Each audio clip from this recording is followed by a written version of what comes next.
एक video viral हुआ, 2 लड़कियों को नंगा रोड में घुराया गया। ये 2023 की खबर है, ये आज की खबर है। 2 लड़कियों को नंगा घुराया गया, कई लोगों ने उसके साथ रेप किया है और नरेंद्र मोदी जी कहते हैं कि मेरे कलेजे में तकलीफ है। अरे काहे का 56 इंच का सीना है तेरा? कैसे 56 इंच? एक चार वाला को धर्म के आधार पर हमारे गैर मुस्लिम भाइयों ने उसे पीएम बना दिया और आज उनके रहते रहते 2 गैर मुस्लिम महिलाओं को बलात्कार किया गया और यह कहता है कि मेरे कलेजे में तकलीफ है। हर रोज जब हम ऐसी वीडियो को देखते हैं तो हमारे सीने में तकलीफ होती है, झंझना जाते एकदम से, फिर रील को आगे बढ़ाकर कुछ और देखने लग जाते हैं। पर कभी ये नहीं सोचते कि उसने कुरान जलाया क्यों। उसका सबसे बड़ा रीजन ये नहीं कि वो कुरान को गलत समझ रहा है, सबसे बड़ा रीजन ये है कि वो मुसलमानों को गलत समझ रहा है। आज दाढ़ी, टोपी, पंजाबी, पजामा, खान, ड्रेस सब कुछ मुसलमान पहन रहा है इस्लाम के नाम पर, लेकिन उन सब के साथ चोरी भी कर रहा है, डकैती भी कर रहा है, झूठ भी बोल रहा है, दूसरे पार्टी की दलाली भी कर रहा है और दलाली में कत्ल गारत भी कर रहा है। 2 अरब इस दुनिया में मुसलमान है, 2 अरब 25 करोड़ भारत में है। लेकिन आज कितने हिंदू ऐसे भाई हैं जो मुसलमानों का अमल देकर इस्लाम कबूल कर रहे हैं? कितने लोग हैं? और जो लोग मुसलमानों को देखकर कुरान जला रहे हैं वो तर्क देते हैं, मैंने खुद डिबेट में भी सुना है, जी न्यूज में, आज तक में, इस्लाम में औरतों की कोई इज्जत नहीं है। सच बात है क्या? नहीं। सच बात है? नहीं। मैं उनसे कहना चाहता हूं, उन डिबेट में जाने वाले मौलवियों से, उन नमक हरानों से, उनको इस्लाम के बारे में पता ही नहीं है। इस्लाम उस वक्त आया, कुरान उस वक्त नाज़िल हुआ जब 1400 साल पहले लड़कियों को लड़की होने की वजह से जिंदा जमीन में दफनाया जा रहा था। तब कोई रोकने वाला नहीं था, क्योंकि वो काम भगवान को खुश करने के लिए किया जा रहा था। उस वक्त जिन देवी देवताओं की पूजा की जाती थी उनको खुश करने के लिए बेचारी एक मासूम लड़की की क्या गलती है? उसको जमीन में जिंदा गाड़ दिया जाता था, खुद उसका बाप उसको दफनाता था। लेकिन नबी करीम सल्लल्लाहु अलैहि वसल्लम को 40 साल की उम्र में अल्लाह सुब्हानहू व तआला ने नबूवत दी और उनको फरमाया कि उनको इस काम से रोको। अल्लाह सुब्हानहू व तआला ने कुरान नाज़िल फरमाया और उसी कुरान ने बताया, जिस कुरान को तुमने जलाया है उस कुरान में अल्लाह सुब्हानहू व तआला ने बताया कि वो लड़की मासूम है, उसको मत जलाओ, उसको मत दफनाओ। क्या तुम्हें इस बात से तकलीफ है? तो तुम इंसान ही नहीं। लोग कहते हैं कि इस्लाम में देखो अय्याशी है। कमलेश तिवारी एक व्यक्ति था उत्तर प्रदेश का, उसने नबी करीम सल्लल्लाहु अलैहि वसल्लम को नाउजुबिल्लाह अय्याशी कहा। उसने कहा कि नबी करीम सल्लल्लाहु अलैहि वसल्लम का जो नबी है, रसूल है, वो अय्याश है। क्यों? क्योंकि उसने इतनी शादियां की है और ना जाने किसने उसका मर्डर कर दिया। उस बात की भी हम लोग निंदा करते हैं क्योंकि इस्लाम में खून गारत की कोई जगह नहीं है। लेकिन सवाल ये पैदा होता है कि गैर मुस्लिम ने हमारे नबी को अय्याशी कैसे कह दिया? क्योंकि उसको समझ ही नहीं है। 1400 साल पहले जब एक औरत का हस्बैंड इंतकाल हो जाता था और वो विधवा कहलाती थी, समाज में उसको कलंक कहा जाता था। कहता है कि ये मांगलिक है, ये कालंकी है, ये मनहूस है। उसको छोटा सा कमरे में बंद कर देते थे। जिस समाज में औरत को मनहूस समझा जाता था, जिस विधवा को अपमान किया जाता था, नबी करीम सल्लल्लाहु अलैहि वसल्लम ने 1400 साल पहले ऐसी विधवाओं से निकल करके उनको उम्मत का मां बना दिया। और क्या चाहिए? इस दुनिया में इस्लाम ने जितना औरत को इज्जत दी, इस दुनिया के किसी भी धर्म ने नहीं दी। किसी धर्म ने, इस्लाम में किसी धर्म ने औरतों को प्रॉपर्टी में राइट नहीं दिया। अब किसी भी धर्म में चल जाओ, औरत को उसके बाप के प्रॉपर्टी में राइट ही नहीं है। पर इस्लाम ने कहा कि औरत का भी एक हिस्सा है। क्या इस बात से तुम्हें तकलीफ है?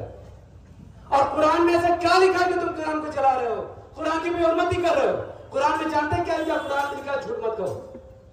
सूरह बनी इसराइल में अल्लाह सुब्हानहू व तआला ने फरमाया कि अपने माँ बाप को उस मत कहो। हम उस देश और उस समाज में रहते हैं जिस समाज में ओल्ड हाउस में चले जाइए, लोग अपने माँ बाप को छोड़कर चले गए। डॉक्टर है, माँ बाप ओल्ड हाउस में पढ़ा हुआ, इंजीनियर है, माँ बाप ओल्ड हाउस में पढ़ा हुआ। लेकिन इस्लाम और कुरान ये कहता है कि तुम अपने माँ बाप का सम्मान करो, उनसे उफ भी मत कहो, और उनके कमरे में भी जाते हो तो इजाजत ले करके जाओ। जिस दौर में लड़कियों को जिंदा दफनाया गया मनुष्य समझकर, इस्लाम वो धर्म है जिसने कहा है कि जिसके घर में 3 लड़की पैदा होगी वो उसको तालीम देगा, उसको तहजीब सिखाएगा और अच्छे नेक इंसान से उसकी शादी करा देगा तो जन्नत की गारंटी है। तो बताओ लोगों, 2 धर्म तुम्हारे दरमियान मौजूद है, जो कहता है कि लड़की को मनुष्य समझो, अपने मुंह को उतार लो, और एक इस्लाम कहता है कि लड़कियों को पढ़ाओ लिखाओ, अच्छे व्यक्ति से शादी कराओ। कौन सा धर्म अच्छा है? और आज उसी धर्म को टारगेट किया जा रहा है। तुम कितने कुरान जाओ, कुरान चलाने से क्या हो? स्वीडन में कुरान जलाया, 2 दिन पहले किसी और ने इस्लाम कबूल कर लिया। एक एंड्रयू टेट नाम का एक आदमी है जिसकी जिंदगी का मकसद था कि वो इस्लाम को खत्म कर दे। उसने क्या मकसद किया? इस्लाम को खत्म करने का मकसद था उसका, क्योंकि वो मुसलमानों को दिखता था मुसलमान टेररिस्ट है, मुसलमान लड़ाई कर रहा है। फिर उसने पड़ताल किया, उसने कहा कुरान को पढ़ के जलाऊंगा। लेकिन जब उसने कुरान को पढ़ा, कुरान को समझा, और आज अल्हम्दुलिल्लाह 2 महीने पहले वो इस्लाम कबूल कर चुका। तुम एक कुरान जलाओगे, वहां हजारों लोग इस्लाम को कबूल कर लेंगे।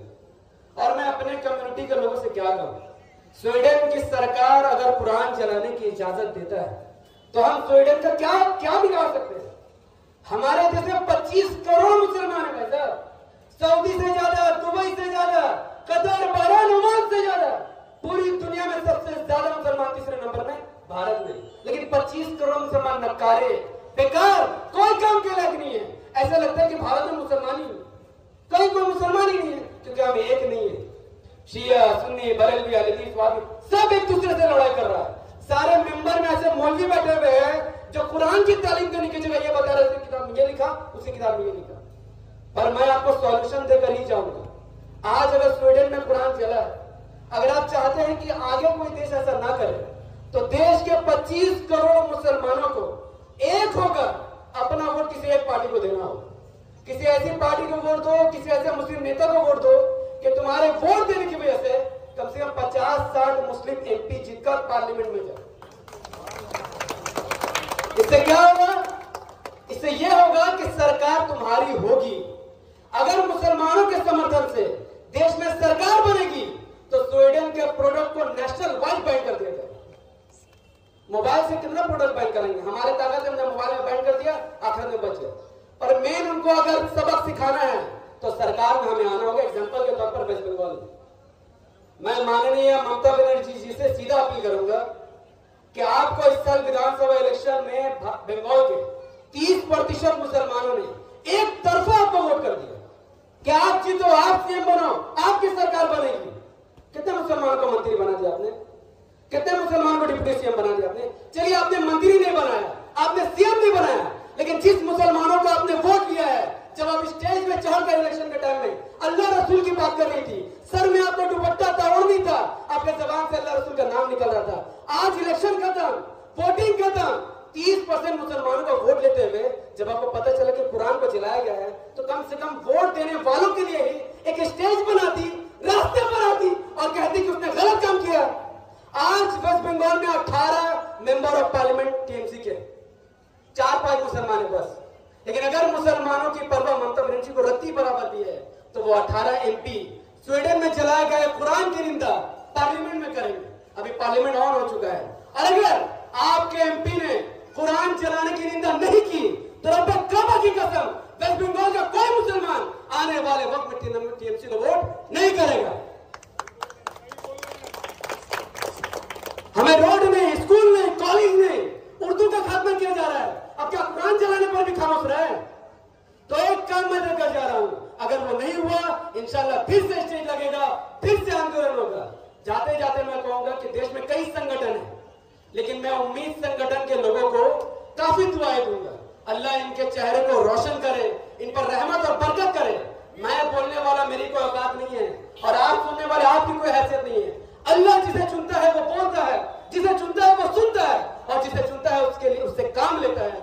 तो मैं चाहूंगा कि ऐसे संगठन से जुड़िए, इस्लाम को मजबूत कीजिए और कुरान के पैगाम को बताइए कि कुरान में करप्शन भी मना है, बलात्कार भी मना है। मणिपुर में 2 महीने से हिंसा हो रही है, 2 कम्युनिटी आपस में लड़ रहे हैं। एक वीडियो वायरल हुआ, 2 लड़कियों को नंगा रोड में घुराया गया। ये 2023 की खबर है, ये आज की खबर है। 2 लड़कियों को नंगा घुराया गया, कई लोगों ने उसके साथ रेप किया है, और नरेंद्र मोदी जी कहते हैं कि मेरे कलेजे में तकलीफ है। अरे काहे का 56 इंच का सीना है तेरा? कैसे 56 इंच? एक चाय वाला को धर्म के आधार पर हमारे गैर मुस्लिम भाइयों ने उसे पीएम बना दिया, और आज उनके रहते रहते ये 2 गैर मुस्लिम महिलाओं को बलात्कार किया गया, और ये कहता है कि मेरे कलेजे में तकलीफ है। तो इस्लाम मुझे इस बात की इजाजत देता है कि मैं कुरान के लिए भी बोलूं और उन लोगों के लिए भी बोलूं जिनके साथ गलत हो। वाखिर दवाना अल्हम्दुलिल्लाहि रब्बिल आलमीन। अस्सलाम वालेकुम व रहमतुल्लाह।